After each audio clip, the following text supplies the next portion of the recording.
after this introduction to the basic theories, a bit more about structural links and life energy in radionics.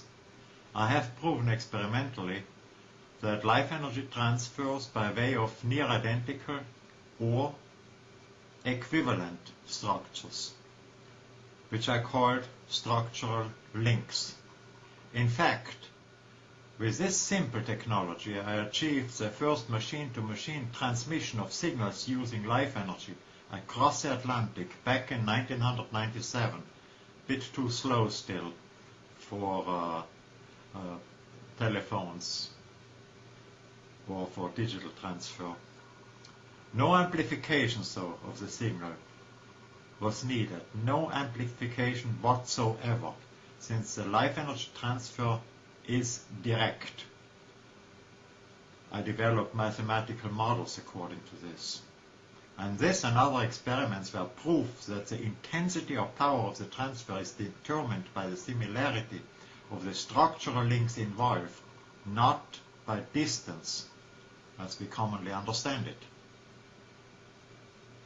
This same characteristic causes life energy to appear as being a carrier of structural representations. Connect a structural link to a person, a target, with a structural link or representation to a specific trend energy, then you combine the two. This is so because within the life force universe, a universe which we define mathematically as based on the life energy interaction, the distance between the targeted trend and the targeted person is reduced to a factor close to 0. As a result of such a simultaneous life energy transfer in both directions, target and trend, with the power radionics device at the center of the action, so to say, the targeted person comes then in direct contact with the targeted trend energy, and the desired outcome will be influenced accordingly. A structural link then is anything which connects with an object, a target, or with a desire, a trend, which also allows a transfer of life energy. In the basic experiment, the transfer test with a G-card, which you hopefully have been done meanwhile, we are using structures which for all practical purposes can consider to be identical. In this case, both structures are identical designs which you print on paper. Radionics goes one step further. The established radionics rates constitute equivalent structural links. The equivalence is given by way of connection to the trend or target, or to both, which happens simultaneously when the rate is established. I have proven experimentally that it is irrelevant whether you establish such rates with a stick pad on a radionics device, with a pendulum, any ideomotor movement, or whether they are chosen arbitrarily. What's important is the simultaneousness of the process of establishing an equivalent structural link with the mental definition of what you wish, trend or target or both, for which such a radionic rate, which is supposed to be then a structural link, will work as such, is to be established. Establishing a radionic rate therefore freezes, so to say, the mental focus. It makes it permanent. And the abstraction of the desired effect, of the target or of both, turns into a numerical representation, or we can call it a higher order abstraction. From these abstractions, let's now go back to near identical structural links. Shamans, psychics, priests, magicians, and so on of all ages used a variety of such structural links. And many of them are also used by radionics operators. Pictures, especially photos nowadays, of course, not 50,000 years ago, are great structural links, and they are very much in use. In the good old times, they just made a stick man or so.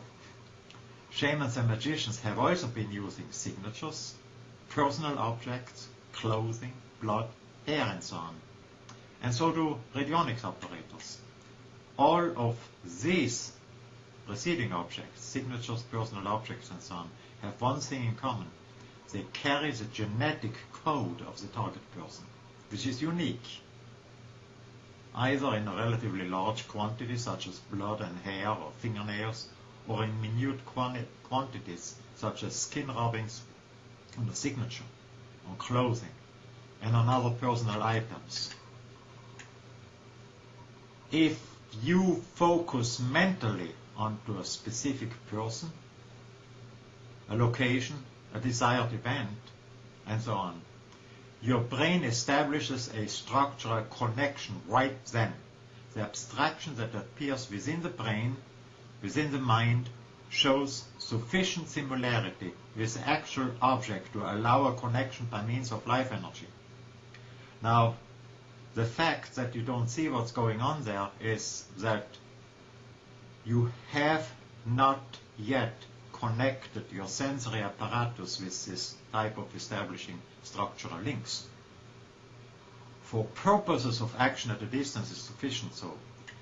And however, such focusing does have a slight challenge, namely that we cannot focus on one and the same thing continuously for an extended period of time. This is so because the moving around is one of the main characteristics of our brain. I'm teaching methods to bypass this with a focus. That's not here so. And therefore, many of the more traditional training methods included methods to freeze these thought forms into objects, to make them permanent with objects, with words, with mantras symbolizing them, body positions, symbols typically, or actions which then serve as structural links. Magical objects, which are prepared with the intent to connect to a specific target, to represent a specific trend, are such links. A good example is the infamous, I would say famous, voodoo doll. And here we are full circle back to radionics. The doll is made, something connecting with a person is put into it, fingernail, hair, or just the name written on it. And then some stuff is put onto the doll that should influence the person to make them happy or to make them less happy, whatever the person wants to do. So, sigils of all kinds are of course structural links, religious symbols, some other work, mantras, anything that's made with that specific intent to represent it in mind. Because of the process of abstraction and the focusing which are involved, we are labeling these sigils or objects as equivalent structural links, similar to the radionic rates, which is also an equivalent structural link. When comparing to the more obvious near identical structural links or similar structural links, genetic code, photo, and so on.